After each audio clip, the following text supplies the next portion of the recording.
প্রতিবেশীর সাথে অথবা আপনার বন্ধুর সাথে ঝগড়া হলেই কথা বলা বন্ধ করে দেন। এই বিষয়টি যারা জানে না আজকে জেনে নিন।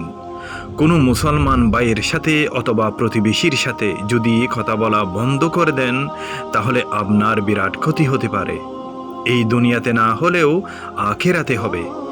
কেননা রাসূল সাল্লাল্লাহু আলাইহি ওয়াসাল্লাম বলেছেন, কোনো মুসলিম ব্যক্তির সাথে 1 বছর যদি কথা বলা বন্ধ করা হয় সে যেন তাকে হত্যা করল।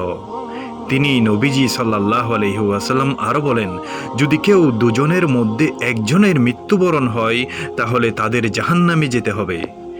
তিনি সাল্লাল্লাহু আলাইহি ওয়াসাল্লাম আরও বলেন, কোনো মুসলিম ব্যক্তির জন্য এটা বৈধ নয় যে সে 3 দিনের বেশি সময় অপর কোনো মুসলিম ভাইকে ত্যাগ করে।